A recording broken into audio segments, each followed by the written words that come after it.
오늘 히브리서 11장 1절에서부터 3절까지의 말씀으로 믿음은 바라는 것들의 실상이요 보이지 않는 것들의 증거입니다 라는 제목으로 우리 두 번째 말씀을 함께 나누도록 하겠습니다.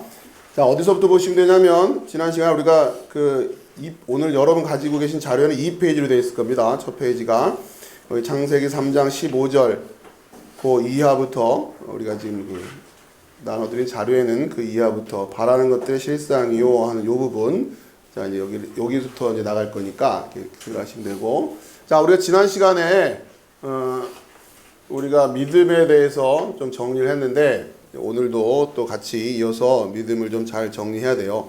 자 우선 지난 시간에 우리가 살펴봤던 내용들이 믿음은 바라는 것들의 실상이다, 보이지 않는 것들의 증거다. 자, 우리가 또 믿음으로 구원받는다, 예수를 믿는다, 이런 것들이 뭔지를 여러분이 전체적으로 잘 이해하셔야 된다고 했고, 자, 이런 거죠. 역사 속에서 예수님이 오셨단 말이에요. 예수님 오셔서 우리는 지금 우리가 살고 있는 시대는 그 이후를 살고 있으니까 우리가 예수님 믿고 구원받으세요 이렇게 이야기를 하면 우리는 2000년 전에 오셨던 이분을 믿는다, 이렇게 그 이분을 믿고 구원받는다 이렇게 생각을 하잖아요. 자 이제 그러면 예수 믿고 구원받는다라고 하는 것이 진리라면 이 진리는 예수님이 오시기 전에도 성립되어 있어야 된단 말이에요. 그렇죠? 그때도 예수 믿고 구원이란 말이에요.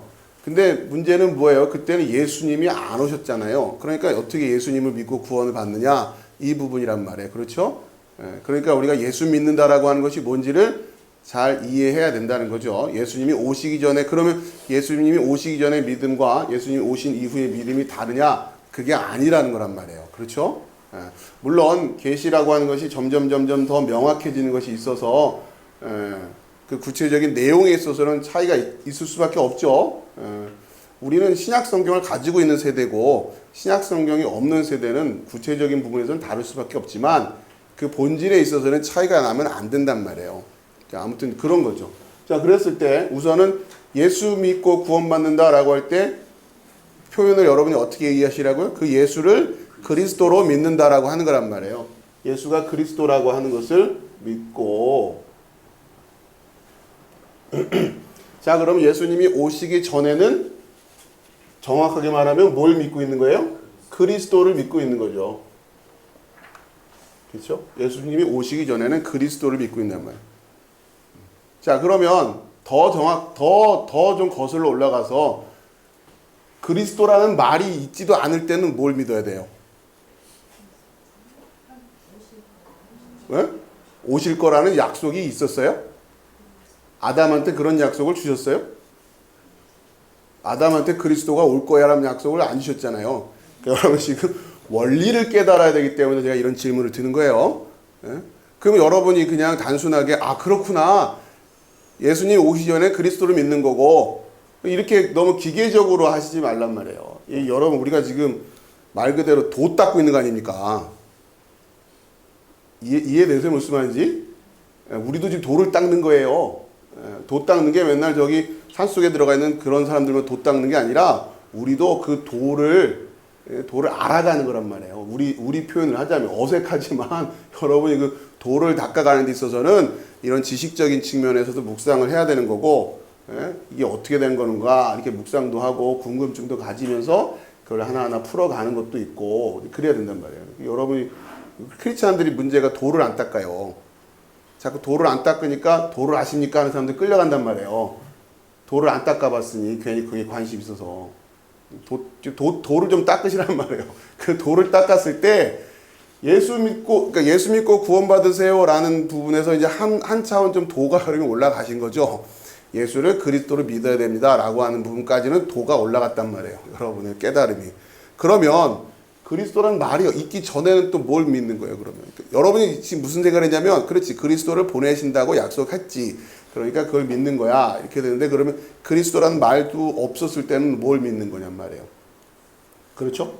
예? 그러니까 여러분이 이걸 물론 대답을 하세요. 대답도 하시고, 뭐, 틀려도 상관없고, 지금은 상관없어요. 근데 가르쳐 드리고 나서 틀리면 안 된단 말이에요. 그러니까 여러분 너무 쉽게, 그러면 생각해 보세요. 하나님 믿으라고 하고 그냥 계속 가면 되는 거 아니에요? 여러분 너무 지난주에도 보니까 그전엔 뭐 믿는 겁니까? 그랬더니 하나님 믿는 거라고 그래요. 그럼 예수를 왜 보내요? 그냥 계속 하나님 믿으라고 하면 되지. 이렇게 생각할 줄 아는 게 돌을 닦는 거예요. 생각을 하면서 돌을 닦으시란 말이에요. 그냥 여기서는 하나님 믿고 여긴 예수 믿고 이렇게 가는 게 아니라, 그러니까 여러분이 돌을 안 닦으니까 그런단 말이에요.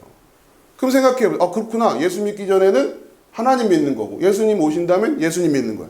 그럼 예수님 왜 왔어? 그러면 또 이제 거기다 막 또 붙이죠. 뭐 피를 흘려야 되고 뭐 이런. 그럼 그 전에 하나님 믿을 때는 피가 필요 없는 거고요. 이런 생각을 하는 게 도 닦는 거예요. 아시겠습니까? 네. 그렇게 하면서 이제 하나하나 뭔가 막혀 있고 연결 안 되는 부분들을 이제 풀어 가셔야 된단 말이에요.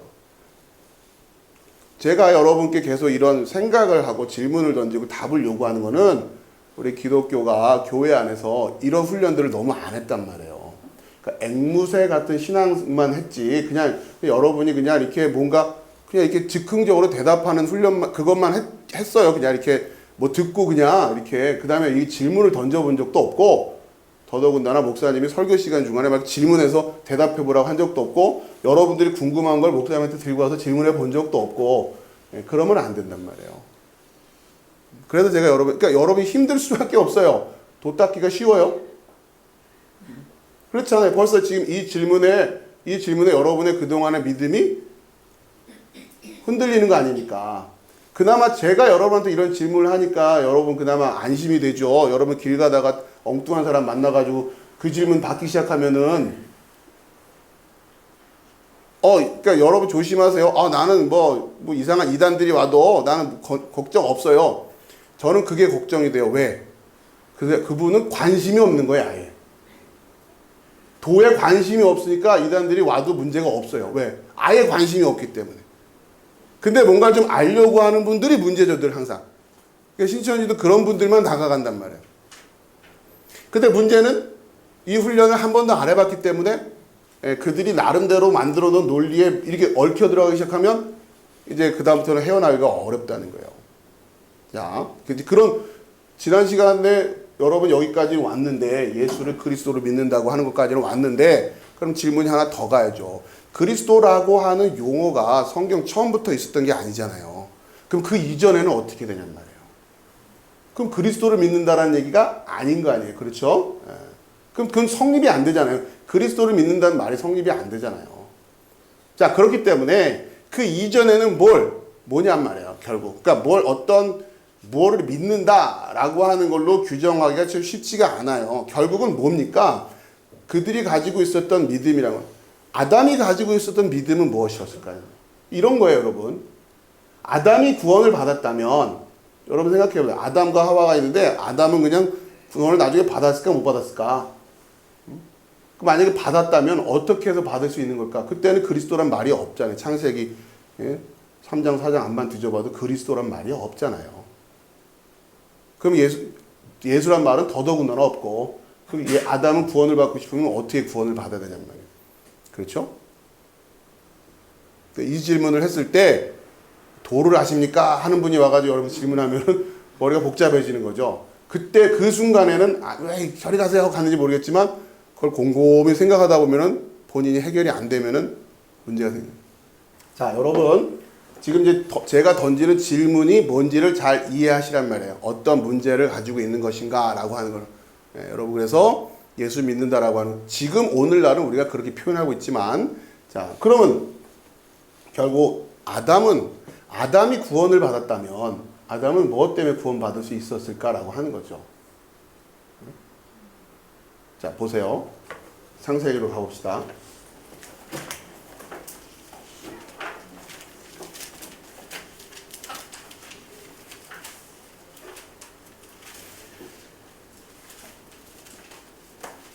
창세기 3장 21절이에요. 네. 창세기 3장 21절에 같이 읽어봅시다. 시작. 여호와 하나님이 아담과 그의 아내를 위하여 가죽옷을 지어 입히시니라. 아멘. 그리고는 쫓아내신단 말이에요. 22절에 여호와 하나님이 이르시되 보라, 이 사람이 선악을 아는 일에 우리 중 하나같이 되었으니 그가 그의 손을 들어 생명나무 열매도 따먹고 영생할까 하노라 하시고 여호와 하나님이 에덴 동산에서 그를 내보내어 그의 근원이 된 땅을 갈게 하시니라. 이같이 하나님이 그 사람을 쫓아내시고 에덴 동산 동쪽에 그룹들과 두루 도는 불칼을 두어 생명나무의 길을 지키게 하시니라. 아멘. 자, 지금 이 상황이에요. 아담이, 여러분의 아담 입장이면 여러분은 지금 뭘 알고 있어야 되는 것 같아요? 자, 이제 뭐 부끄러움을 알아야 되는 얘기도 있고, 자, 지금 여기서 봤을 때 이 상황에서 여러분이 아담 입장이면은 에덴 동산으로 여러분이 다시 들어갈 수 있는 재간이 있어요, 없어요? 없죠. 근데 들어는 가야 돼요, 말아야 돼요? 그죠? 근데 내 힘으로 돼요, 안 돼요? 안 되죠. 누가 해주셔야 되는 거예요? 하나님이요. 이걸 아담의 믿음이라고 하는 거예요. 그러니까 여러분 그걸 보세요. 그러니까 그게 아담에게 믿음으로 섰을까? 자, 가죽옷을 지어 입혀주셨어요. 그럼 이제는 된 건가, 아담은? 부끄러움을 가린 거예요? 난 이제 옷 입었으니까 됐어. 이렇게 얘기하기 시작하면 곤란한 거잖아요, 지금. 그러니까 아담이 진짜 믿음으로, 그 믿음으로 갔다면 그렇게 됐겠죠. 우리가 아는 수준으로 지금 설명을 드리는 거예요. 자, 그런데 이 가죽옷을 입어서 나는 안 부끄러워. 만약에 이러고 있다면 아마 아담의 심리 상태가, 더더구나 하나님이 지어준 거니까 이러고 있으면 뭔가 좀 이상하죠?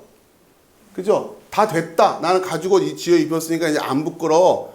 그래, 그러면 될까요? 안 될까요? 안 되겠죠. 그걸 깨닫고 있어야겠죠. 알고 있어야겠죠. 자, 에덴 동산 밖에 쫓겨났어요. 자, 그러니까 너는 이제, 예를 들어서 너는 이제 그렇게 살아야 되니까, 땀 흘려 노력해 살아. 그러면, 아, 이게 내 운명이구나. 하나님이 나한테 그렇게 하라고 하셨으니 나는 끝까지, 나는 이렇게 땀 흘리며 일구면서 살아야지, 열심히. 이게 아담에게 하나님이 요구하시는 걸까요? 아니면, 아, 난 저 에덴 동산으로 다시 돌아가야 되는데. 근데 내 힘으로 된다, 안 된다? 안 된다. 누가 해주셔야만 된다? 하나님이 해주셔야 되면. 이걸 아담에게 있어서는 이게 복음의 원형이란 말이에요. 이걸 깨닫고 있었으면, 그리고 그 하나님의 은혜를 바라보고 있었다면, 어떻게 그 하나님이 그렇게 해줄지는 몰라요. 그죠? 아담이 뭐 알 수 있겠어요? 어떻게 구원의 방법이 될지는 여기까지만 말씀하셨으니까. 근데 그것을 믿음으로 붙들고 있었다고 하면, 지금 우리 입장에서 복음이라고 하는 것을 가지고 이렇게 짐작해 볼 수 있는 게 여기까지인 거예요, 사실은. 우리가 아담이 아니기 때문에 성경 안에 쓰여 있는 걸 가지고 이걸 복음이라고 하는 틀 속에서 아마 아담이 복음을 깨닫고 우리가 예수 그리스도의 보혈의 공로를 의지한다고 하는 그 믿음을 아담이 가졌다면, 아담은 아직 예수도 모르고 보혈이라는 것도 모를 거예요. 그렇죠? 아직 아담에게 그게 드러나 있지가 않잖아요. 다만 뭐는 알까요? 내가 지금 에덴 동산 밖에 쫓겨나 있다고 하는 건 알아야지, 최소한. 여기가 좋사오니 여기도 살만해? 이러면 어떻게 해요? 아, 여기도 땅 파보니까 뭐 나온다, 야. 이러고 살자. 이러면 어떻게 되는 거예요? 그리고는 서로 내가 더 힘세 이러면서 뭐 굳이 에덴 동산 갈 거 뭐 있어? 야, 여기도 좋은데? 살만한데? 이러면 안 될 거 아니에요. 그죠? 그럼 아담과 하와는 끊임없이 어딜 바라보겠어요? 에덴을 바라보겠죠. 그리고 그 자녀들한테도 그 얘기를 했어야 되는 거 아니에요? 야, 우리가 여기서 이러고 살고 있지만 원래 우리 고향은 저 에덴이야. 그런데 우리가 아무리 뭘 해도 될 수 없어. 저는 하나님이 우리를 허락하셔야만 되는 거야. 자, 그런데 거기에 덧붙여서 더 그 하나님의 은혜를 어디에서 이 아담이 실마리 같지만 그 하나님이 우리에게 은혜를 베푸실 거라고 하는 거를 뭘로 깨닫고 있었을까요? 가죽옷 때문에. 부끄럽다고 하는 우리를 가죽옷을 입혀주신 하나님의 그 은혜.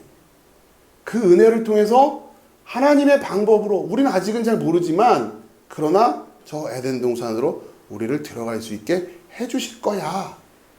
라고 하는 게 아담의 입장에서는 뭘 믿고 있는 거예요? 예수를 믿고 있는 거란 말이에요. 그렇죠? 그런데 이제 거꾸로 예수를 믿고 있다고 하면서 은혜를 깨닫지도 못하고 그 보혈이 뭔지도 모르고 강도 만난 자의 비유를 얘기를 하면은 계속해서 이게 아니라고 하고 있고, 그러면 예수를 믿는다고 하면서 은혜를 깨달은 게 맞냐? 그러니까 예수를 믿는다고 하면서 예수 믿는 게 맞냐? 여러분 어떻게 생각하시겠냔 말이에요.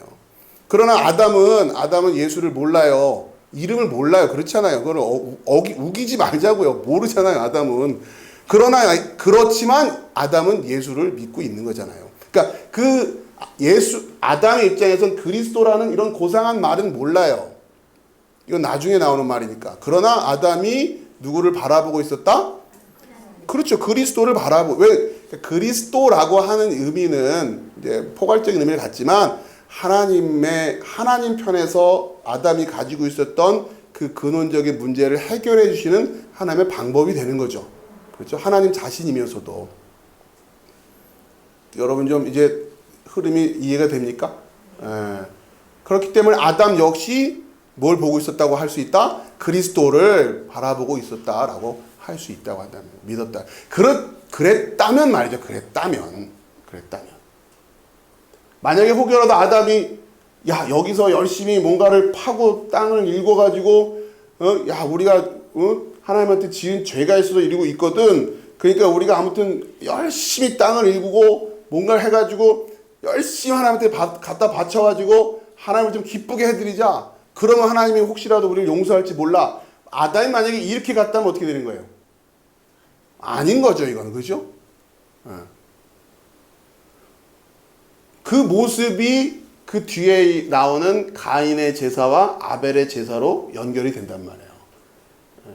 아담이 가인과 아벨한테 제대로 가르쳤는지는 어떤지 성경이 안 나오지만 아무튼 에덴 동산에 쫓겨나서 거기서 살아가고 있는 사람들의 부류가 두 부류로 나뉘더라는 거죠. 뭘 통해서 알 수 있다는 얘기예요? 하나님께 드리는 예배를 통해서 그 두 부류가 있다라고 하는 걸 알 수가 있다는 말이에요. 자, 그건 나중에 우리가 다시 볼 테니까. 자, 그렇게 했을 때 그렇다면 그 아담은 그리스도를 믿는 거예요. 그리고 이 믿음이라고 하는 것이 언젠가는 그러니까 그 믿음으로 그걸 가지고 있기 때문에 그것이 이들에게는 바라는 것들의 실상으로 와 있는 거죠. 그래서 성경은 계속해서 믿음으로 구원 이 이야기를 하고 있는 거란 말이에요. 자, 그런데 우선 이 그러니까 여러분 이제 그리스도 이전은 어떻게 그리스도를 믿고 구원받느냐라고 하는 것을 이렇게 이해하시란 말이에요. 자, 그런데 오히려 하나님께서 그리스도라고 하는 것을 성경을 통해서 예언을 주시죠. 그리스도를 보낼 것이다 라고 예언을 주시잖아요. 자, 지난 시간에 제가 오히려 이때부터 복잡해졌습니다 라고 하는 게 여러분 기억하시는지 모르겠는데 오히려 이게 더 하나님이 그리스도를 보내시겠다고 했는데 문제는 뭐였어요? 구약을 보니까 이스라엘의 역사를 통해서 이들이 하나님이 보내시겠다고 하는 그 그리스도를 믿었는데 이들도 문제는 하나님이 보내시겠다고 했던 그 그리스도가 아니었다라는 게 문제인 거 아니에요. 그죠? 이들이 기대하고 있던 그리스도와 하나님이 보내겠다고 했던 그 그리스도가 다르더라는 거예요. 그런데 그렇게 오해가 될 수밖에 없었던 이유 중에 하나가 성경을 읽다 보면 와서 뭔가 다 해결해 주실 분처럼 그려지고 있으니 이들이 그렇게 오해할 법도 하잖아요. 그렇죠? 자, 그런데 그렇게만 되어 있지 않기 때문에 이들이 좀 더 도를 닦았다면 모를까. 제가 그 표현을 쓰는 걸 여러분이 잘 이해하시고 그 말씀을 더 집중해서 듣지 않으려고 하다 보니 그냥 자기들 식으로 휙 이해해버렸단 말이에요. 그럴 수밖에 없는 게 이스라엘 백성들의 역사라고 하는 게 참 고단한 역사였단 말이에요. 맨 남의 나라 끌려가고 맨 뭐 이런 상황이었단 말이에요. 맨 강대국들 쳐들어오고 삶의 모습이 그래요. 거기다 대고 하나님이 너희의 문제를 해결해 줄게 하셨으니 이들이 당장 발등에 불이 뭐예요? 지금 살고 있는 이 삶의 문제들을 해결해 주는 거 그거로만 들린단 말이에요. 지금 보다 더 근원적인 문제로 얘기가 들리는 게 아니라 그럴 수밖에 없었죠. 자, 그래서 이들이 생각했던 그리스도와 물론 자 조심해야 될 게 이들도 그리스도를 바라보고 있었어요. 그런데 그 바라보고 있던 그리스도가 하나님이 보내주시겠다고 했던 그 그리스도와 같냐 다르냐 이 부분이 점검이 안 돼 있으면 안 된다고 하는 거죠. 이들은 실패한 거고, 마찬가지입니다. 여러분이 그냥 예수를 그리스도로 믿습니다 라고 한다고 해결될 문제가 아니란 얘기예요. 그렇죠? 마찬가지예요. 내가 그리스도라고 믿는 그 그리스도가 유대인들이 실패했던 것처럼 여전히 또 그 자기들 식으로 만들어낸 그 그리스도로 예수를 믿고 있다면 이건 또 문제가 잘못된 거란 말이에요. 그렇죠? 그리고 우리 입장에서는 이제 이 그리스도가, 우리가 그렇게 예수를 그리스도로 믿고 있던 이 그리스도가 다시 오실 거라고 했단 말이에요. 그렇죠? 그러면 우리에게는 뭔 믿음이 또 필요한 거예요? 다시 오실 그 그리스도로 이 그리스도를 믿고 있느냐? 우리에게는 하나 더 있는 거죠. 그렇죠? 이들은 와서 죄를 해결할 그 그리스도를 바라보고 있었다면 우리에게는 다시 오실 그 그리스도까지도 우리가 이해하고 있어야 된단 말이에요. 그렇죠? 그래서 제가 농담처럼 드리는 말씀이, 예수님 다시 오면 여러분 알아볼 수 있냐? 그 얘기잖아요. 그런 식으로 예수를 믿어서 되는 게 아니라는 거예요. 그러니까 지금 성경을 통해서 우리가 이거를 찾아내는 거예요. 그래야 그리스도를, 그러니까 예수를 그리스도로 믿는다라고 하는 그런 의미가 된다는 거예요.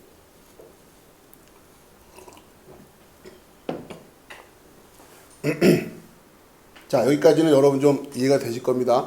자, 정리를 하자면 예수님 오시기 전에, 여러분 좀 쉽게 예수님이 오시기 전에는 그 그리스도를 믿음으로 바라보고 있는 거예요. 그게 믿음이에요.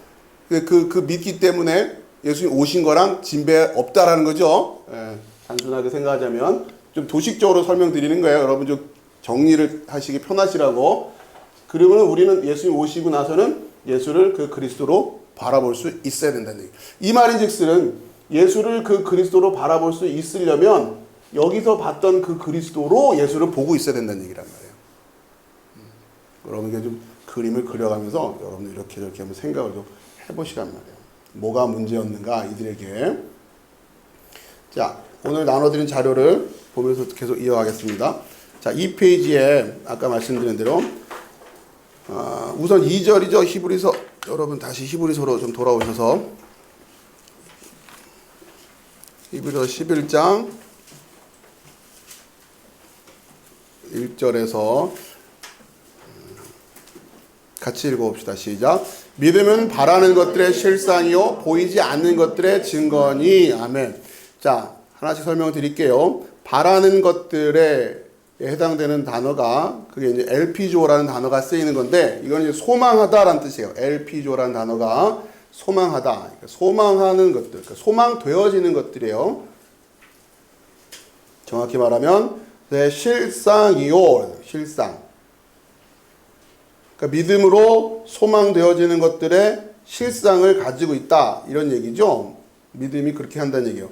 이 실상이라는 단어가, 그러니까 반대되는 단어는 허상이잖아요. 허상. 그렇죠? 실체가 없는 상. 실상이라는 단어가 후포스타시스라는 단어예요. 후포스타시스. 어렵지만 공부를 할 수밖에 없는 단어죠. 왜? 믿음은 바라는 것들의 실상, 이렇게 말씀하셨으니까 우리가 믿음을 이해한다는 건 굉장히 중요한 거죠. 그러니까 성경에서 바라는 것들의 실상이라 이렇게 말씀하신 이 실상을 이해를 해야 된다는 거예요. 자, 후포스타시스라는 단어가 실상이라는 단어로 쓰이는 건데, 여기에서 이 후포스타시스가 어떻게 만들어진 단어냐면, 후포라는 단어의 어근이 히스테미라는 단어가 같이 합쳐져서 후포스타시스라는 단어가 되어졌다는 거예요. 이 후포라는 단어는 아래라는 뜻이에요. 언더. 영어로 말하면. 자, 그 다음에 히스테미라고 하는 단어가 중요한 단어죠. 우리가 전에 배웠던 것. 히스테미라는 단어.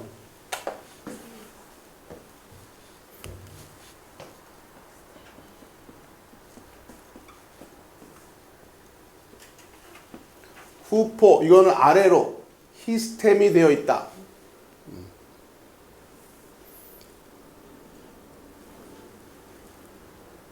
제가 지금 순간 잠깐 고민이 싫은, 이걸 어디서부터 설명을 해야 될까? 여러분, 이 딱 히스테미 하면 이제 딱 여러분이 딱 알면 되는데 이게 또 아닌 분도 있을 테니까 이거를 그냥 넘어가려면 예, 그렇다고 이거를 어디서부터 거슬러 올라가서 설명을 해야 되나 네, 근데 제 경험상 지금까지 경험상 그냥 새로 설명한다는 기분으로 하는 게 맞더라고요. 예. 그렇죠? 그게 여러분들 편하죠? 아시는 분은 복습하시나 생각하시고 자, 그러니까 히스템이라고 하는 단어의 의미를 이해하려면 영어로는 stand, 단순한 단어예요. 서다라는 단어였어요. 근데 성경에서 쓰이는 이 용법이 그러니까 단순하게 이렇게 이해가 왜냐하면 보다만 하더라도 다르잖아요. 그냥 보는 거 디아블레포 의미가 다르니까 이게 왜냐하면 이 텍스트 자체가 영적인 텍스트이기 때문에 그래요. 이걸 우리가 일반 소설 읽듯이 그렇게 생각하면 안 된단 말이에요. 자, 그런 태도를 가지고 읽어야 되는데, 자, 우선 이런 거예요. 히스템이란 단어를 설명하려면, 우리가 지금 이런 설명도 한번 드렸죠? 우리가 지금 하나님이 우리에게 뭘 가르쳐 주시는데, 어떻게 가르쳐 주신다는 얘기, 우리가 물 속에 있는데, 물 밖의 것을 가르쳐야 된단 말이에요. 물 밖의 것을 물 속에다가, 여기 물 속이에요.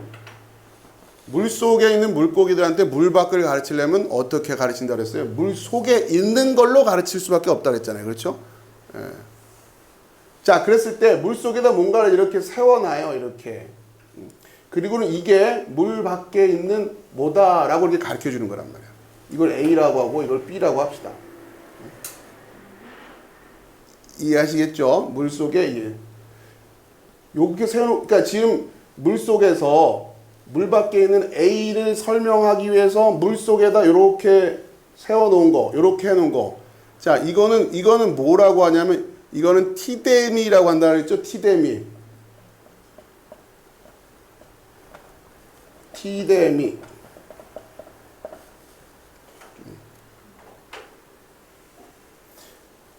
자, 그런데 물 밖의 걸 설명하려고 물속에다 이렇게 만들어 놓은 거를 티데미라고 설명했는데 이걸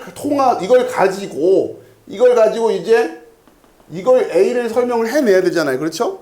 예.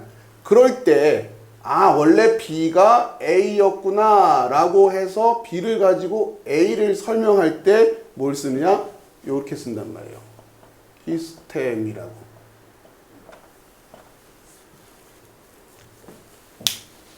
아시겠죠? 자, 우리가 오후에 요한계시록을 계속 공부를 하고 있는데 자, 요한계시록을 통해 가지고 우리가 뭘 배우냐면은 성전이 뭔가를 배우고 있어요. 자, 우리가 하나님께서 이 땅에 성막을 주셨어요. 성막이 뭐예요? 그 성막이 하나님께서 살 집이란 말이에요. 그렇죠? 하나님이 살 집을 성막을 통해서 보이시고 그 성막의 재료들은 다 땅의 것으로 만들어졌잖아요. 그러니까 여기서 성막이라고 하는 것은 여기서 말하는 A에 해당되는 겁니까? B에 해당되는 겁니까?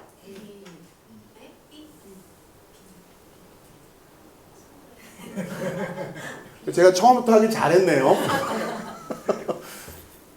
하나님이 이 땅에 이렇게 모세를 통해서 이렇게 해라 저렇게 해가지고 방법을 주셔서 이 땅에 서 있는 그 성막은 이 그림상에서 A에 해당되는 겁니까? B에 해당되는 겁니까? B죠. 그죠? 그런데 그 B를 통해서 우리는 뭘 볼 줄 알아야 된다고? A를 보는 거예요.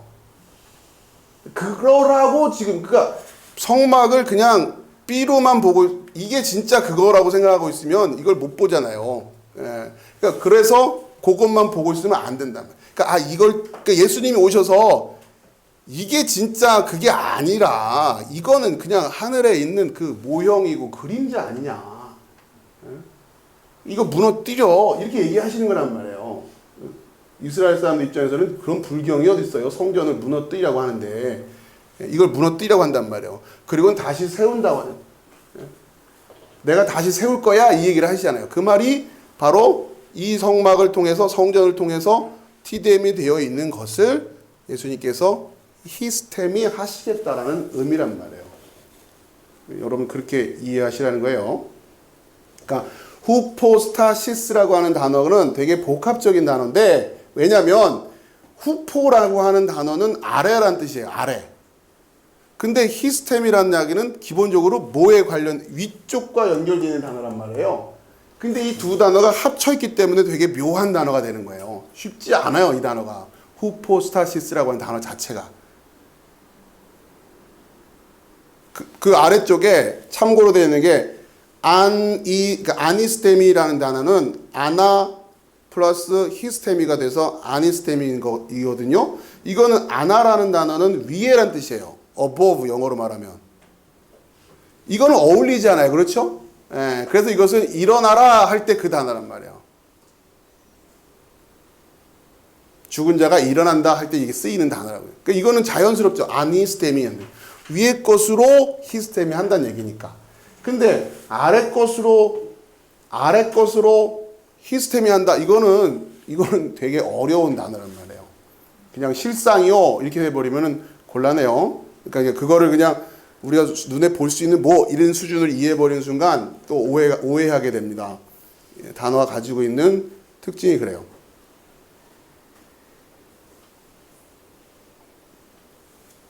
자, 일단은 그 후포스타시스라는 단어가 어떻게 해서 만들어진 거라, 그리고 히스템이라는 단어가 이런 거다, 이렇게 된 거, 여러분 좀 이 정도는 이해하고 계시고.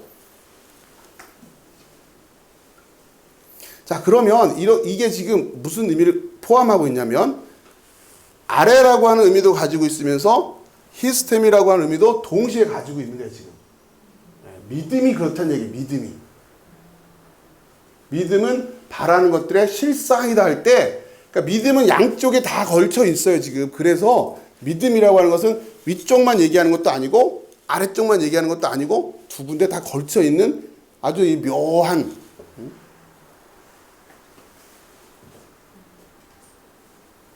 자, 그 다음에 이 후포스타시스란 단어가 번역되는 여러 가지 용례를 밑에 설명드렸는데, 이게 왜 이렇게 될 수밖에 없는지 여러분 후포스타시스를 방금 전에 배웠기 때문에 이해가 될 거예요.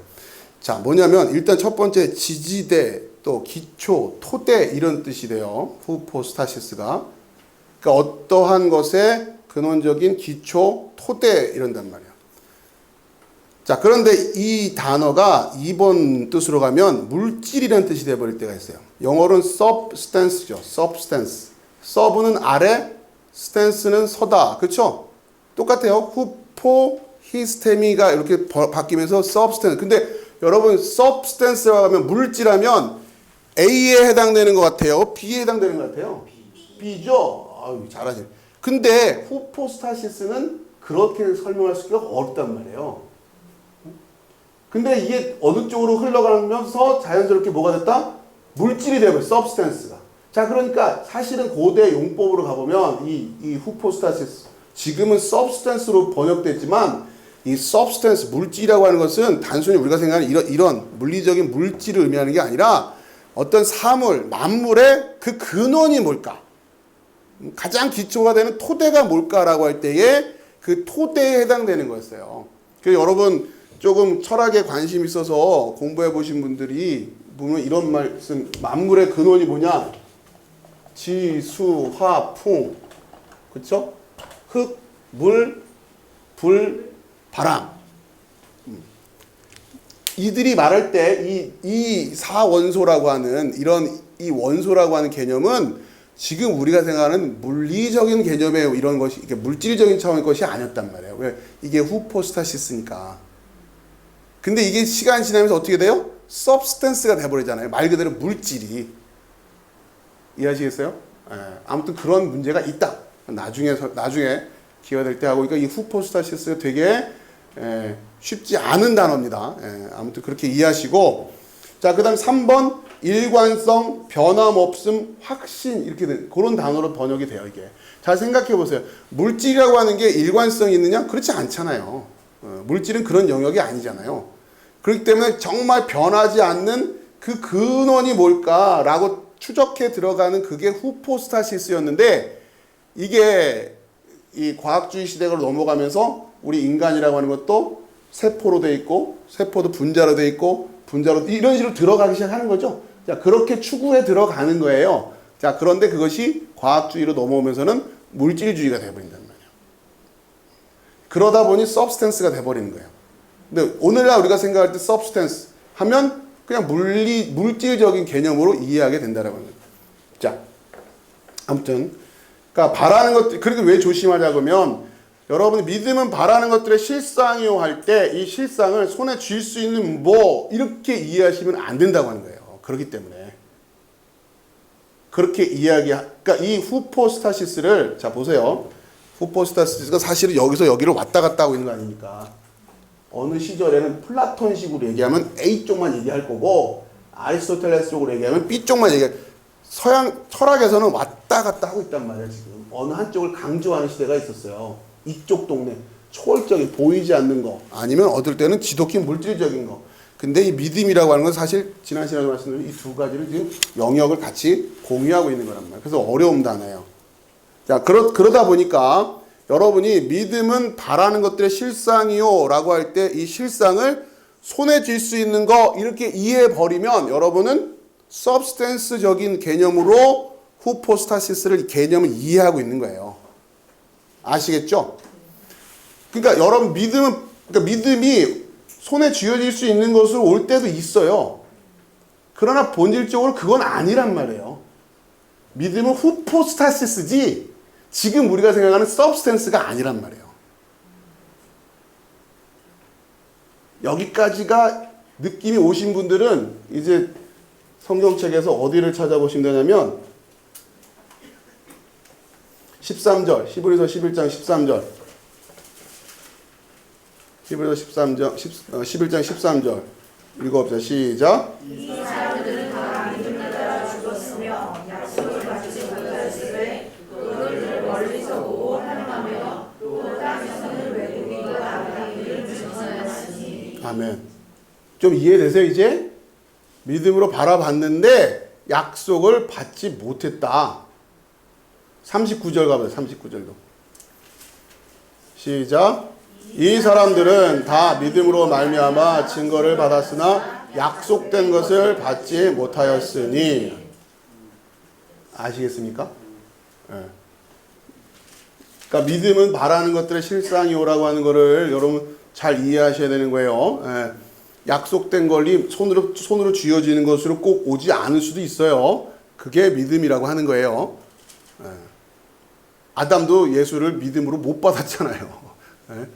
그러니까 우리가 믿으면 뭘 받는다 할 때 믿다 보면 그게 어느 순간에 내 손에 딱 쥐어질 거야 라는 식으로 믿음으로 뭘 받는다. 믿음은 바라는 것의 실상이다. 이렇게 이해하시면 곤란하다는 거예요.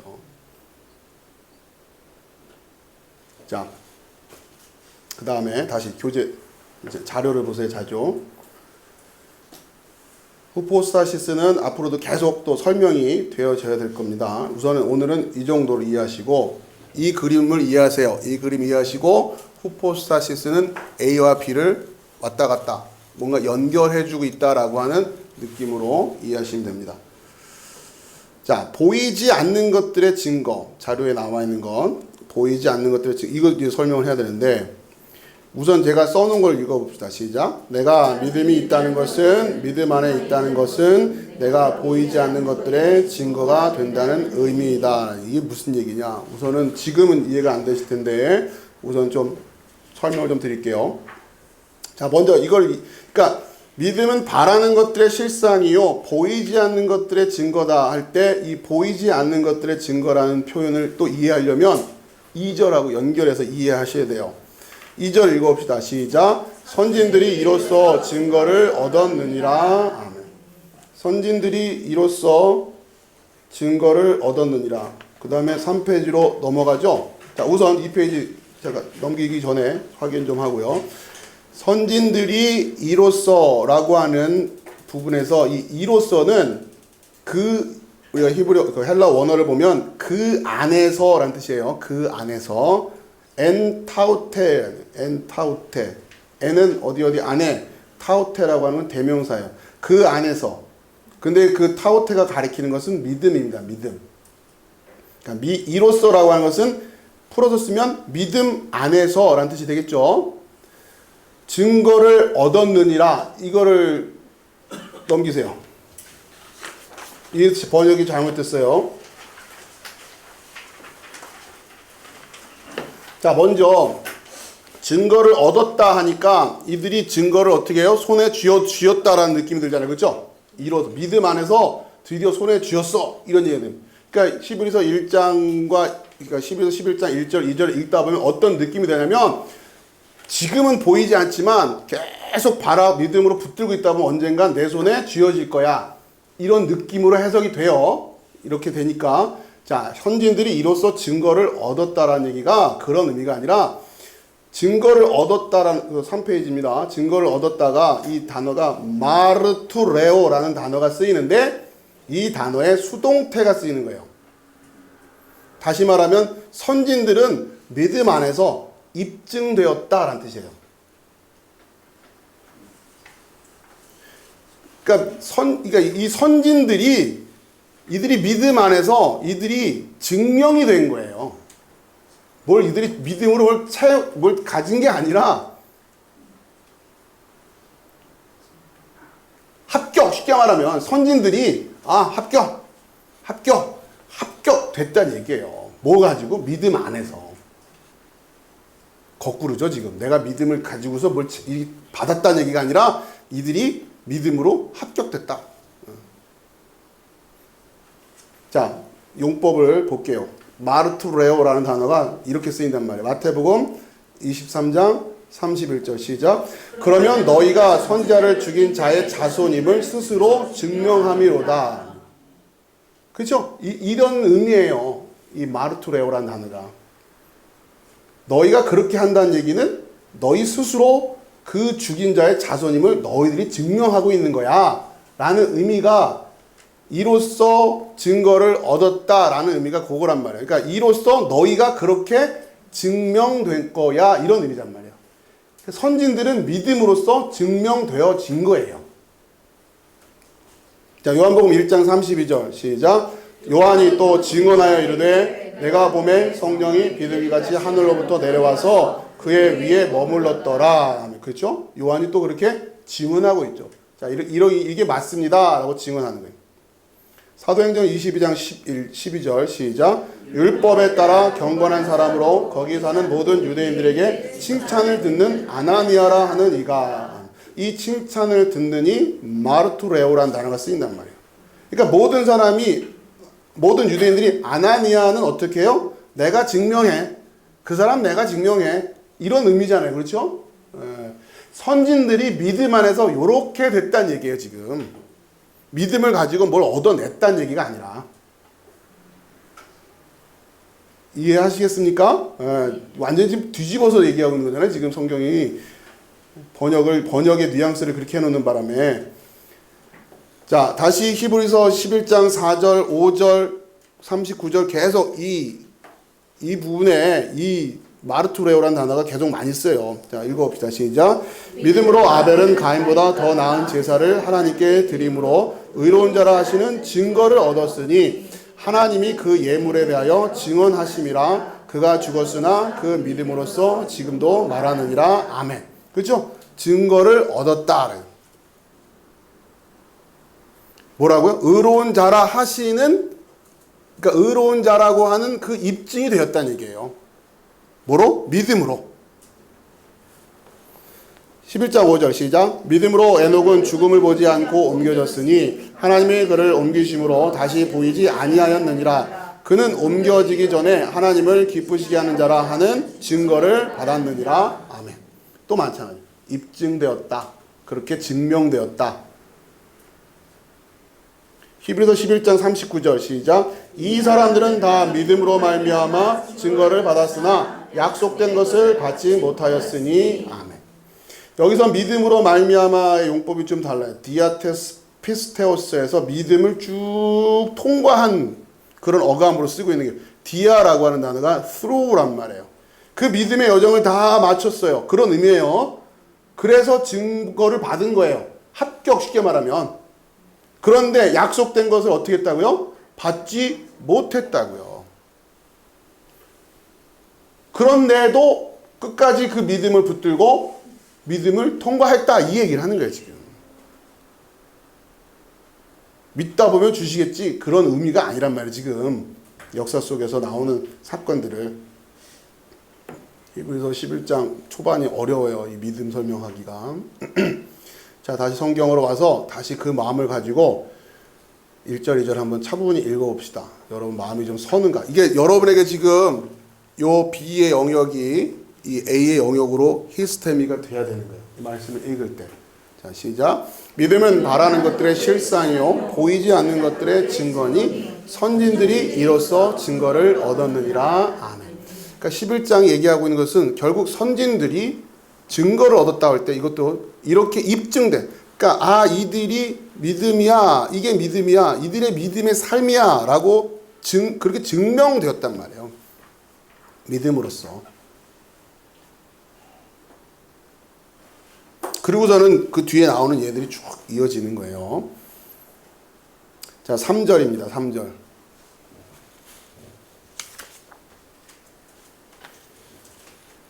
자, 같이 읽읍시다. 시작. 믿음으로 모든 세계가 하나님의 말씀으로 지어진 줄을 우리가 아나니 보이는 것은 나타난 것으로 말미암아 된 것이 아니니라. 아멘.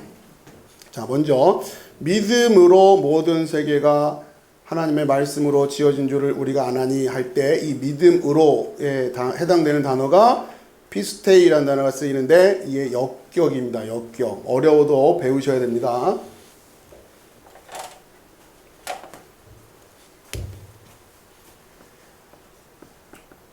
그러니까 역격이니까 믿음으로가 아니라 믿음 안에서, 그렇죠? 이런 어감으로 이해하시라는 거예요. 역격이 늘 항상 이 의미를 갖는 건 아니지만 원초적인 의미가 그렇기 때문에 여러분이 그렇게 이해하시면 더 쉽다는 거예요. 믿음으로라고. 그러니까 우리가 쓰는 일상적인 용어에 좀 적합하게 하려고 이렇게 저렇게 번역을 한단 말이에요. 우리의 어법에 맞추려고. 그러다 보니까 이런 표현들이 좀 어색하죠. 여러분이 그게 바꿔서 하셔야 오히려 원래 의미가 잘 이해돼요. 믿음 안에서요. 믿음 안에서. 이렇게 안다는 얘기예요. 자, 이 역격의 용법으로 전에 우리가 설명 한참 했죠. 마태복음 5장 3절에 심령이 가난한 자는 복이 있나니 할 때에 이 심령이가 주격이 아니라 역격이라고 그랬죠. 그러니까 영 안에서. 똑같은 얘기예요. 지금 믿음 안에서, 영 안에서, 그 얘기가 다 같은 얘기란 말이에요. 그런 의미를 가지고 있어요. 문법적으로. 그러니까 우리가 마태복음 5장 3절에서 심령이 가난한 자, 영 안에서 가난한 자, 그 영이 하시는 작용이죠. 그 안에 있는 자라고 말하는 거잖아요. 마찬가지로 믿음 안에 있는다, 믿음 안에 있다라고 하는 얘기는 바로 그 믿음의 작용 안에 있다고 하는 거고, 우리의 인생이 그 피스티스를 따라 걸어가고 있는 자들, 이런 얘기를 하는 거예요. 우리가 결국 그거잖아요. 우리가 어떻게 그 피스티스를 따라가고 있는가라고 하는 게 관심인데, 그들에게는 이렇게 된다는 얘기를 하는 거란 말이에요. 그렇죠? 자, 모든 세계가 하나님의 말씀으로, 거기에서 우선 중요한 것만 몇 개 좀 볼게요. 일단 하나님의 말씀이라고 하는 단어가 레마라는 단어가 쓰여요. 성경에 로고스라는 말과 레마라는 말이 있는데, 또 우리가 일상적인 신앙생활 하는 데 있어서 오용되고 있는 대표적인 단어 중에 하나가 레마예요. 레마. 레마라고 하는 거는 여러분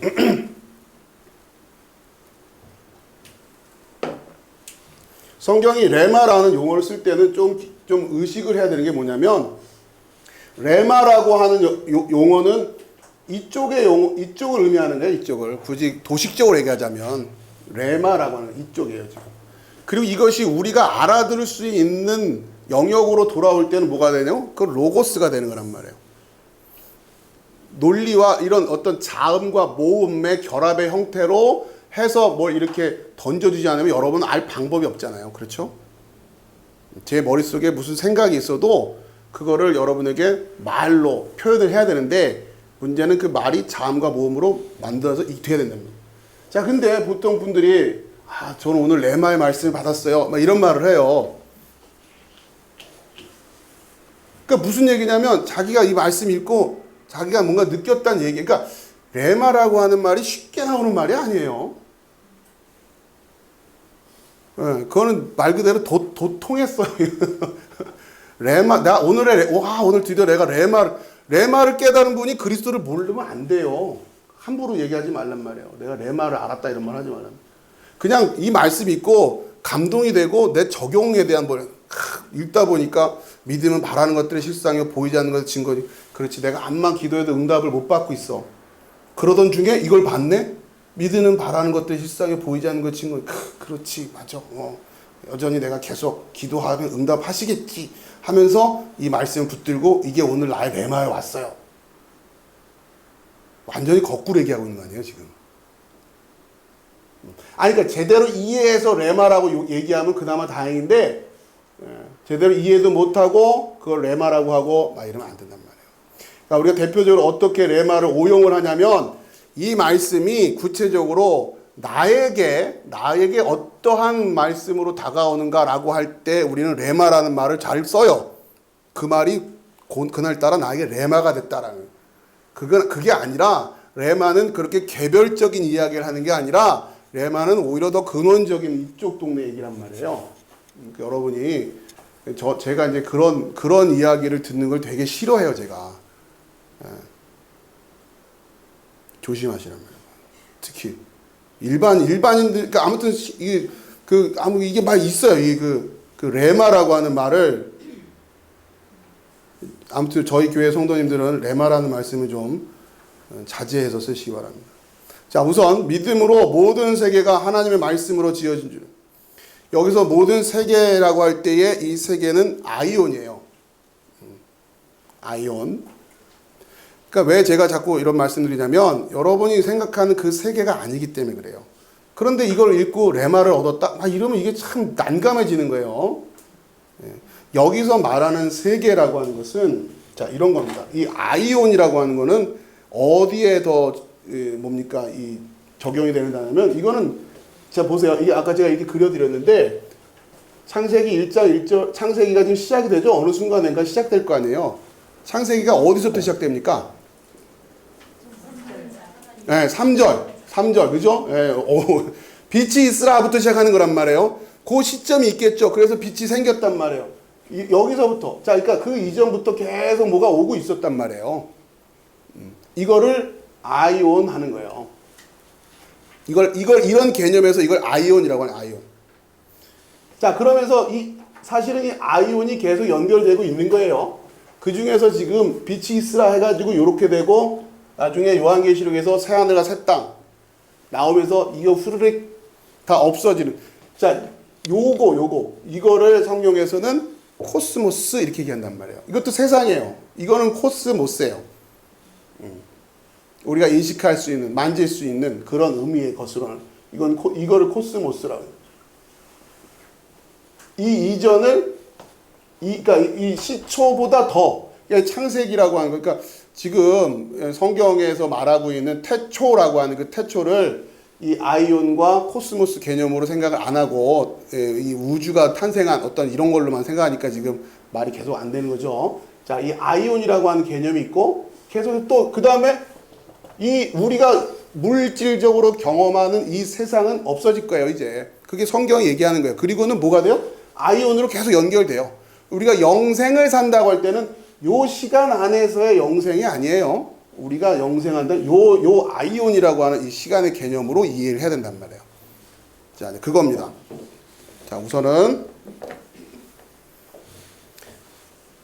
자, 우선은 봅시다. 믿음의 출발. 태초에 하나님이 천지를 창조하셨다. 자, 창세기죠. 자, 거기서부터 우리가 이제 믿음이 출발하는 거란 말이에요.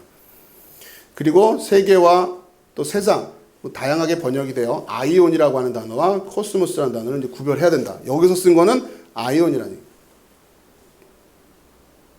마태복음 12장 32절 시작. 또 누구든지 말로 인자를 거역하면 사하심을 얻되 누구든지 말로 성령을 거역하면 이 세상과 오는 세상에서도 사하심을 얻지 못하리라. 아멘. 자, 다양한 의미로 사용되는데 문맥에 따라서 우선은 이 세상과 오는 세상이라고 할 때 어떤 의미겠어요? 이 세상을 이번에 아이온이라고 그랬죠. 근데 이 아이온은 뭐에 해당되는 거예요? 코스모스예요. 코스모스도 아이온 중이 하나란 말이에요. 성경이 그리고 있는 시간적인 어떤 이해란 말이에요.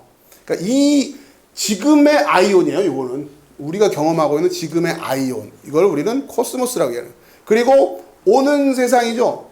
이 코스모스가 요한계시록 예언된 것처럼 없어지고 또 새하늘과 새 땅이 펼쳐지는 그 아이온. 성령을 거역하면 이 세상과 오는 세상에도 사실 못한다. 그런 얘기예요. 자, 그 다음에 마태복음 21장 19절 시작. 길가에서 한 무화과 나무를 보시고 그리로 가사 잎사귀밖에 아무것도 찾지 못하시고 나무에게 이르시되 이제부터 영원토록 내가 열매를 맺지 못하리라 하시니 무화과 나무가 곧 마른지라. 아멘. 여기서 영원이라고 할 때 영원토록, 이 아이온이는 어떤 느낌으로 쓰는지를 아셔야 됩니다. 마가복음 10장 30절 시작. 현세에 있어 집과 형제와 자매와 어머니와 자식과 전토를 100배나 받되 박해를 겸하여 받고 내세에 영생을 받지 못할 자가 없느니라. 아멘. 여기서도 아이온이라는 단어가 쓰입니다. 요한복음 6장 51절 시작. 나는 하늘에서 내려온 살아있는 떡이니 사람이 이 떡을 먹으면 영생하리라. 내가 줄 떡은 곧 세상의 생명을 위한 내 살이니라 하시니라. 아멘. 이 영생의 개념과 연결되어 있는 게 아이온이라는 단어입니다. 자, 이렇게 다시 히브리서 11장 3절로 가면 믿음으로 모든 세계가, 이 아이온이 하나님의 말씀으로 되어졌다. 그렇죠? 그 말씀은 레마라고 하는 거예요. 지금 우리가 보고 있는 이 코스모스적인 세상보다 보다 더 포괄적인 아이온을 얘기하는 거예요. 그러려다 보니까 하나님의 말씀을 뭘로 쓸 수밖에 없는 거예요? 레마라는 단어를 쓰는 거예요. 그래서 우리가 생각하는 로고스하고 다른 걸 표현하려고 하다 보니까 그런 거예요. 그때그때마다 말을 다 만들어낼 수도 없고, 그렇죠? 레마라고 하는 말은 그런 의미가 있단 말이에요. 자, 계속 이 3절 어려워요. 자, 맨 마지막 칸에 믿음으로 모든 세계가 하나님의 말씀으로 지어진 줄을 우리가 아나니 보이는 것은 나타난 것으로 말미암아 된 것이 아니니라.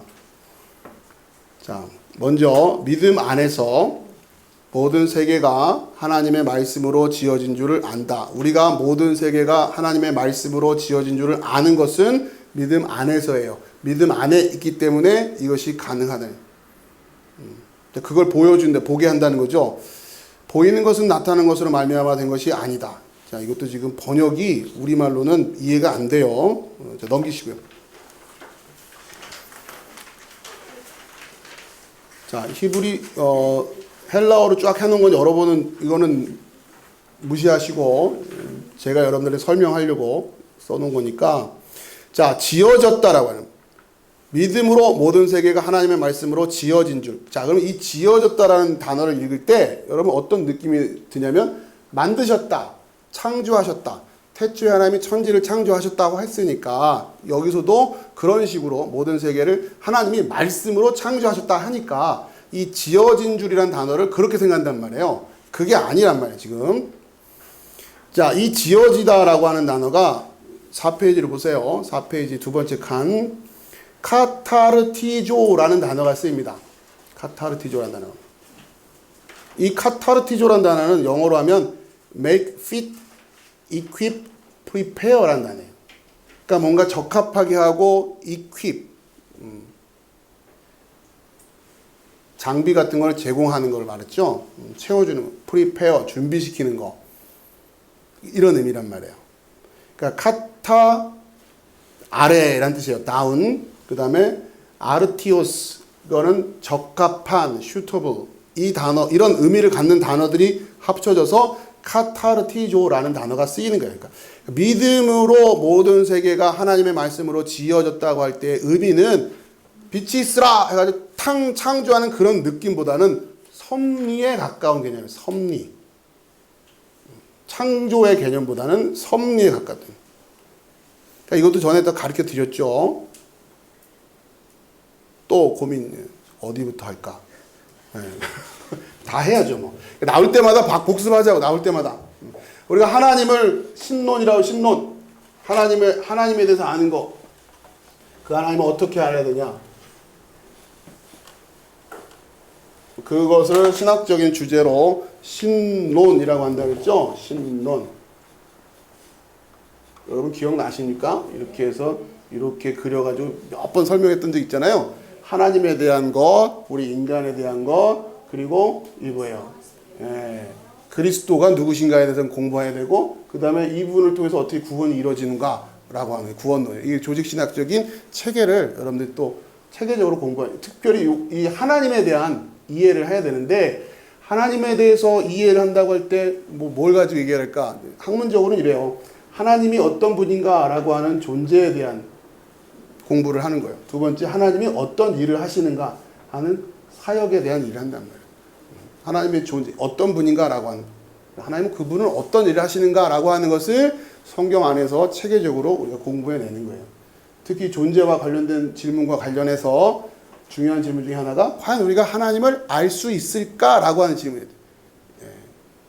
그러니까 인식 가능성이라고 합니다. 우리가 하나님을 알 수 있을까? 그렇죠?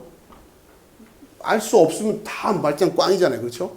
그러니까 이런 부분을 신학적으로 고민을 하는 거예요. 돛 닦는 분들이.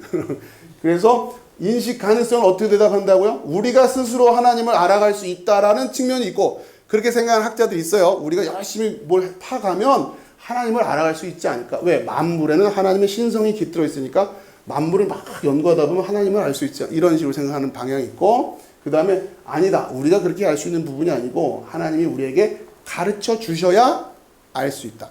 가르쳐 주시면 알 수 있다. 이런 부분에서 이것을 계시라고 한다 그랬죠.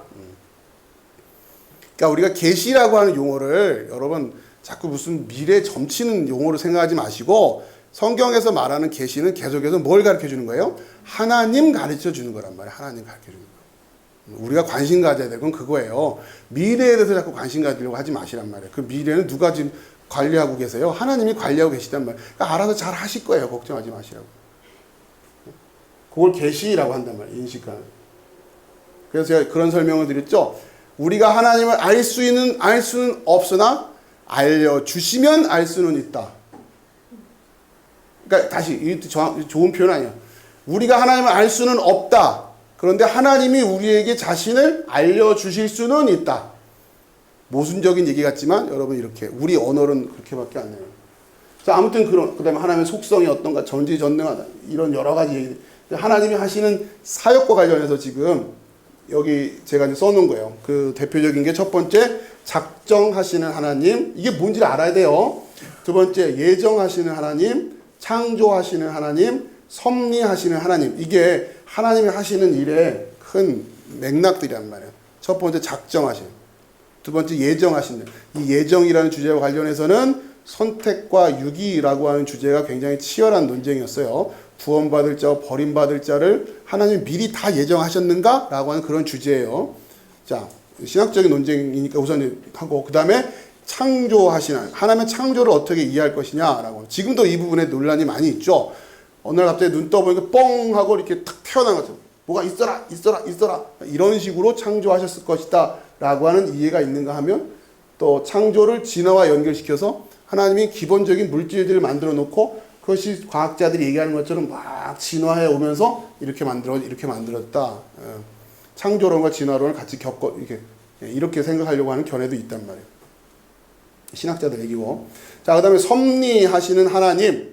자, 이 창조되어 있는 이 세계를 하나님께서 섭리하시는데 보존하시고 또 협력, 통치하신다는 이런 주제들이에요. 하나하나가 만만치 않은 주제인데, 자, 그랬을 때 이 카타르티조라고 하는, 지어졌다라고 하는 단어는 이 중에서 뭐에 더 어느 쪽의 분위기를 가지고 있는 거냐? 4번이에요. 4번. 섭리하시는. 그러니까 우리가 생각하는 그 창조하시는 하나님과는 좀 다르다는 거예요. 왜냐? 이 용례를 살펴보면 알아요. 이 카타르티조라는 단어가 쓰인 용례를 살펴보면 마태복음 21장 16절 시작. 예수께서 말하되 그들이 하는 말을 듣느냐? 예수께서 이르시되 그렇다. 어린 아기와 젖먹이들의 입에서 나오는 찬미를 온전하게 하셨다 함을 너희가 읽어본 일이 없느냐 하시고, 여기에서 온전하게 하셨다 함, 요 단어가 카타르티조란 말이에요. 창조랑 좀 다르죠? 그렇죠. 어감이 다르단 말이에요. 마태복음 4장 21절 시작. 거기서 더 가시다가 다른 두 형제 곧 세베대 아들 야고보와 그의 형제 요한이 그의 아버지 세베대와 함께 배에서 금을 깁는 것을 보시고 부르시니. 금을 깁는다라고 할 때 느낌 있죠. 그렇죠. 그물을 창조한 게 아니잖아요. 수선하고 뭐 이렇게 잇고 하는, 그게 카타르티조란 말이에요. 자, 누가복음 6장 40절 시작. 제자가 그 선생보다 높지 못하나 무릇 온전하게 된 자는 그 선생과 같으리라. 아멘. 그렇죠. 제자는 처음부터 선생하고 같지 않죠. 그러나 온전하게 되었다. 점점 배우고 익혀서 선생처럼 그렇게 지혜와 지식이 쌓여가기 시작합니다. 그런 의미예요. 뭔가 변화되어지고 개선되어지고 하는 그런 의미란 말이에요. 자, 그리고 이 카타르티조라고 하는 단어는 공교롭게도 하나님을 주어로만 써요. 예수님 또 그리스도는 이 카타르티조 역할이 다른 거예요. 성부, 성자, 성령 하나님 할 때 성부 하나님의 역할과 성자, 성령 하나님의 역할이 다른 것처럼 이 카타르티조라고 하는 것은 성부 하나님의 역할이란 말이에요. 자, 마태복음 21장 16절 시작. 예수께서 말하되 그들이 하는 말을 듣느냐? 예수께서 이르시되 그렇다. 어린 아기와 젖먹이들의 입에서 나오는 찬미를 온전하게 하셨다함을 너희가 읽어본 일이 없느냐 하시고 아멘. 여기서 온전하게 하셨다 하는 게 하나님이 하신다는 얘기예요. 히브리서 10장 5절 시작. 그러므로 주께서 세상에 임하실 때 이르시되 하나님이 제사와 예물을 원하지 아니하시고 오직 나를 위하여 한 몸을 예비하셨도다. 이 예비하시는 분이 누구냐? 하나님이에요. 카타르티조 하시는 분이에요. 그런데 이 예비가 어떻게 이 한 몸은 교회잖아요. 그렇죠? 결국 교회가 될 건데 뻥 하고 나오는 게 아니란 얘기예요. 그렇죠? 그물을 깊듯이 만들어진다는 얘기예요, 지금. 자, 히브리서 13장 20절에서 21절 시작. 양들의 큰 목자이신 우리 주 예수를 영원한 언약의 피로 죽은 자 가운데서 이끌어내신 평강의 하나님이 모든 선한 일에 너희를 온전하게 하사 자기 뜻을 행하게 하시고 그 앞에 즐거운 것을 예수 그리스도로 말미암아 우리 가운데 이루시기를 원하노라. 영광이 그에게 세세 무궁토록 있을지어다. 아멘. 그렇죠. 하나님께서 모든 선한 일에 너희를 온전하게 하사, 이게 카타르티조란 말이에요. 이렇게 오물오물 조물조물 이렇게 뭔가 만들어 가시는 느낌을 가지고 있는 거죠. 베드로전서 5장 10절 시작. 모든 은혜의 하나님 곧 그리스도 안에서 너희를 부르사 자기의 영원한 영광에 들어가게 하시니가 잠깐 고난을 당한 너희를 친히 온전하게 하시며 굳건하게 하시며 강하게 하시며 털을 견고하게 하시리라. 아멘. 자, 이 카타르티조, 친히 온전하게 하시며 라는 단어예요. 그러니까 지금 하나님께서 그냥 놔두는 게 아니라 섭리하시는 하나님이란 말이에요. 섭리하시고 보존하시고 협력하시고 통치하시는 하나님이에요. 우리가 지난번에 이 섭리와 관련해서는 이신론이라고 하는, 그렇죠? 그런 개념을 또 배웠잖아요. 과학주의적인 이 생각이 팽배하다 보면 하나님은 점점 우리와 함께 하시는 그런 게 없어지고 그냥 하나님은 마치 시계 태엽을 잘 감아놓고 그냥 놔두는 시계공처럼 이 세계를 만들고 그냥 이렇게 놔두. 이 세계는 알아서 그냥 째깍째깍 돌아갈 것이다. 뭔가 하나님이 개입하시고 섭리하실 이유가 없다. 이렇게 이해하는 그런 식의 하나님으로 이해한단 말이에요. 왜 그런다고 그랬어요? 그건 너무 지나치게 하나님의 전능성을 강조하다 보면 그래요. 그러니까 우리 언어는 항상 한계가 있어요. 그냥 늘 조심해야 돼요. 너무 한쪽을 지나치게 몰아붙이면 문제가 생긴단 말이에요. 하나님 전능하신 하나님 맞는데 그러면 섭리라는 개념이 들어올 이유가 없거든요. 그렇죠? 근데 성경은 분명히 섭리하신 하나님의 모습을 그리고 있단 말이에요. 그러니까 A가 B가 후포스타시스 해야 되는 거예요. 이게 믿음이 그걸 조율하고 있다. 그 믿음이 굉장히 그래서 중요한 거예요. 어느 한쪽으로. 그러니까 하나님이 예정하셨다라고 하는 것을 지금 너무 지나치게 강조해버리면 어떻게 돼요? 구원파가 나오는 거예요. 구원파가. 한 번 구원은 영원한 구원이다. 이렇게 된다. 자, 그 다음에 카타르티조와 교회에 대한 고린도전서 1장 10절 시작. 형제들아 내가 우리 주 예수 그리스도의 이름으로 너희를 권하노니 모두가 같은 말을 하고 너희 가운데 분쟁이 없이 같은 마음과 같은 뜻으로 온전히 합하라. 카타르티조란 단어가 지금 교회에 쓰인다고 하는 거예요. 어떻게 하라고요? 온전히 합하는데 이게 뭐로 될 거라고요? 카타르티조로 될 거란 말이에요. 그물 깊듯이. 여기서 이 구멍 나면 또 기어놓고 저기 구멍 나면 기어놓고 이렇게 교회가 그렇게 온전히 되어져 가는 거야. 어느 날 갑자기 그냥 뭐 예수 믿고 구원받은 사람들이 갑자기 뻥 성화돼가지고 그냥 막 다들 천사처럼 싹 변해가지고 그러지 않는단 말이에요. 이렇게 해야 되네. 자, 그랬을 때 믿음으로, 자, 다시. 믿음으로 모든 세계가 하나님의 말씀으로 지어진 줄을 우리가 아나니 보이는 것은 나타난 것으로 말미암아 된 것이 아니니라. 자, 이게 여기서 잘못됐어요. 여기서 어려워요. 보이는 것은 나타난 것으로 말미암아 된 것이 아니에요. 말은 맞는데 원래 성경은 그렇게 쓰고 있지가 않아요. 자, 다시 마지막 넘기면 방금 전에 그 했던 보이는 것은 3절의 이야기를 좀 풀어서 쓴 거예요. 요렇게 1, 2, 3으로 우리는 모든 세계가 하나님의 말씀으로, 그러니까 말씀 안에서 말씀을 통하여 지어진 것, 그러니까 카타르티조 된 것을, 그렇게 지어진 것을 믿음으로 안다, 그런 얘기죠. 일단 11장 3절이 말하는 내용은 요거란 말이에요. 두 번째는 이 카타르티조를 통해서 하나님이 마치 그물을 깁는 것처럼 그렇게 수선하고 고치고 하면서 보여지는 것으로 된다라는 거예요. 그러니까 모든 세계가 하나님의 그 카타르티조를 통해요 뭐가 되어진다는 얘기예요? 보여지는 것이 된다는 얘기예요. 세 번째, 이 모든 세계는 나타난 것들을 통해 카타르티조 된 것이 아니다. 아무튼 뜻은 그래요. 자, 이거를 좀 더 설명을 드리려면 어렵겠지만 버티세요. 버티세요. 지금 스쿼드 10개 더 해야 돼요. 여기서 풀어버리면 안 돼. 근육이 안 생겨요.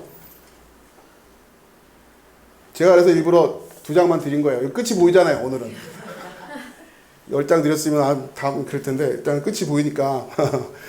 자, 거기에 우선은 어렵겠지만, 문제가 뭐냐면, 파란색, 파이노메논이 삽입되어 있는 이유가, 요거를 설명하기가 어려워서 그래요. 자, 우선은 요거는 나중에 다시 설명드릴게요. 시간이 좀 그러니까. 자, 무슨 얘기냐면, 하나님께서 카타르티조 해서 그 밑에 에이스토 해서 쭉 나는 카타르티조 해서 보이는 것들이 되게 하셨습니다. 이런 뜻이에요.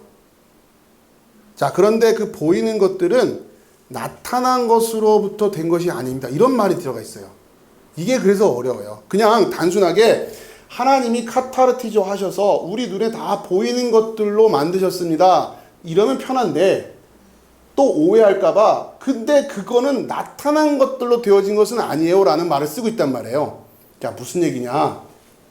두 번째 박스에 이 보이는 것은 나타난 것으로 된 것을 말하는 것이 아니란 얘기예요. 자, 조심할 것은 보이는 것으로 카타르티조에서 보이는 것들이 되게 하셨는데 이 보이는 것은 눈에 보이는 것을 말하지 않는다라는 의미예요. 자, 잘 읽으세요. 이제부터는. 즉 그리스도가 눈에 보이는 예수로 왔다고 하면 틀려요. 와, 이게 무슨 말이냐?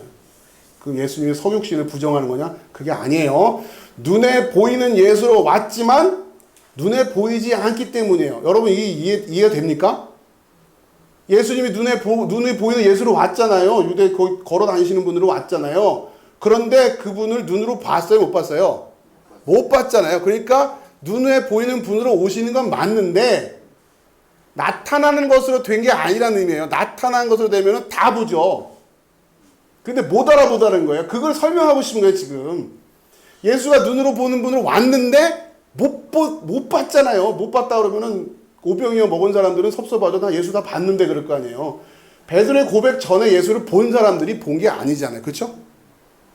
그걸 설명하려고 보이는 것은 나타낸 것으로 된 것이 아니다. 이런 식으로 우리가 이해할 수 있게끔 막 말을 써놨는데 그런 의미가 아니에요. 하나님이 카타르티조 하셔서 보이는 것이 되게 하세요. 실상이 되게 한단 말이에요. 우리의 믿음은 그냥 뜬구름 잡는 얘기 아니에요. 분명히 후포스타시스가 돼요. 보이는 것이 되는데 그 보이는 게 보이질 않아요. 왜? 누구만 볼 수 있는 거니까? 믿음을 가진 자들만 볼 수 있으니까. 그래서 또 보이는 게 아니래. 예수가 보이는 예수로 왔는데 예수가 보이는 예수로 온 게 아니에요. 그죠?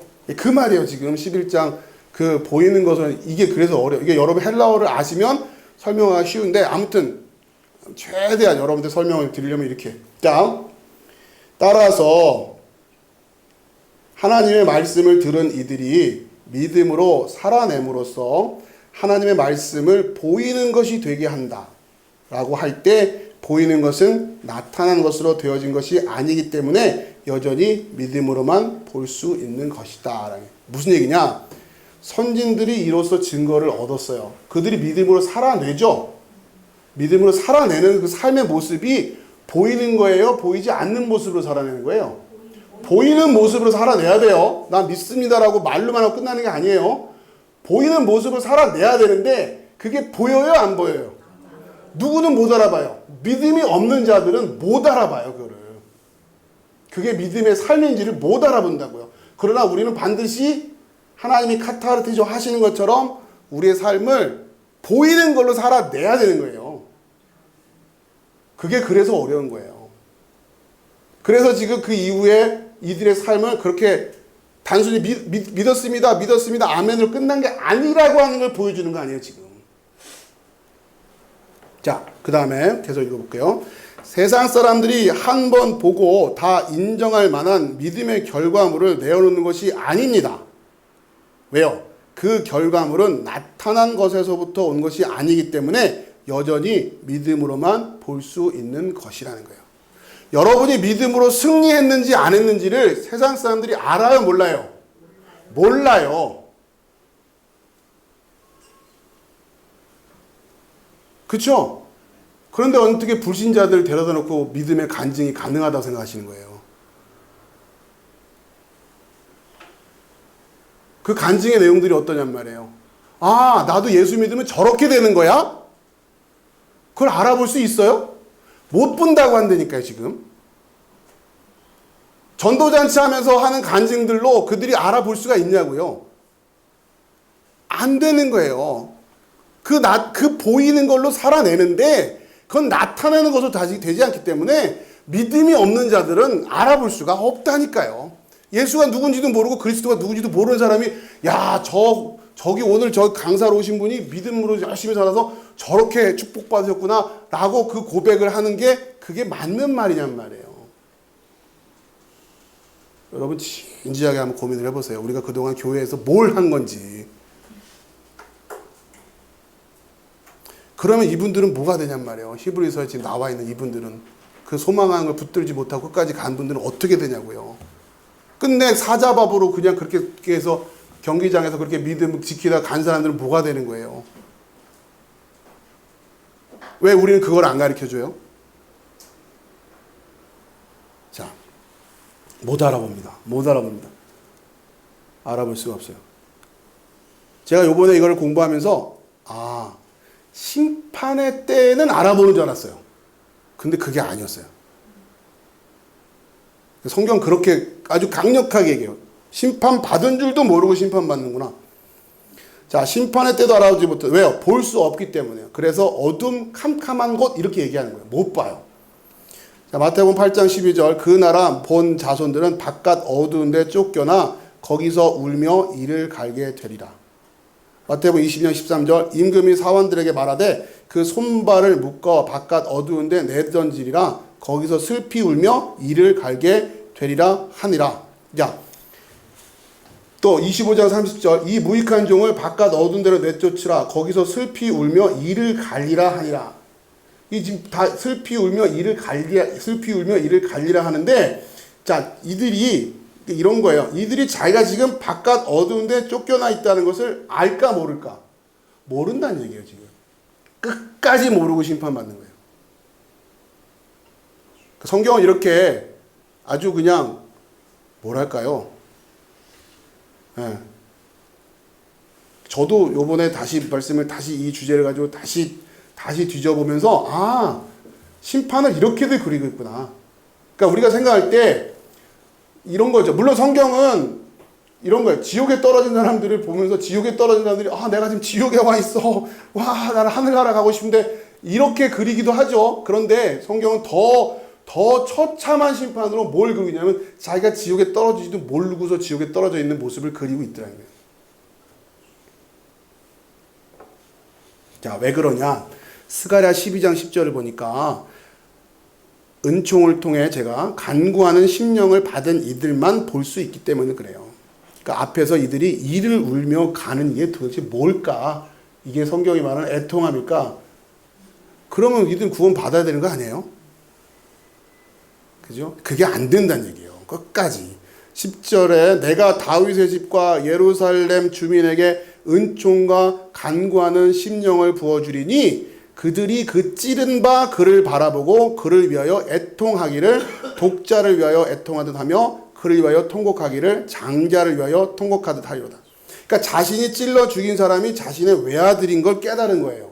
그 사람의 애통함이에요. 여기서 말하는 게. 제가 이걸 보고 지금 저도 계시록 1장 7절을 제가 잘못 이해했더라고요. 볼지어다 그가 구름을 타고 오시리라. 각 사람의 눈이 그를 보겠고 그를 찌른 자들도 볼 것이요 할 때 저는 예수를 핍박한 자들 수준으로만 이해했는데 그게 아니었어요. 이 찌른 자들이 본다라는 게 호라우로 본단 말이에요. 그 말은 즉슨 내가 바로 예수 찌른 사람이야 라고 하는 사람들만 보는 거예요.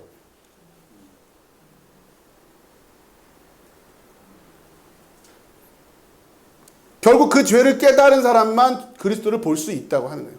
그렇죠? 여러분 로마 병정이 찌른 게 아니잖아요. 그죠? 내가 찌른 거지. 자, 마무리하겠습니다. 예수는 믿음으로 그리스도의 삶을 이 땅에서 살아내셨죠. 보이는 것들로. 맞죠? 그게 예수의 믿음, 그리스도의 믿음이라고 하는 거예요. 그래서 예수는 그리스도가 이 땅에 보이는 것이 되게 하셨어요. 그렇죠? 그런데 보이지 않아요.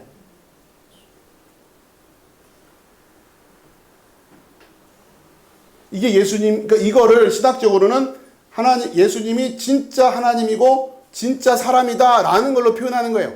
진짜 사람이라고 하는 측면은 눈에 보이는 거. 그런데 진짜 하나님이라는 측면은 눈에 보이지 않는 거.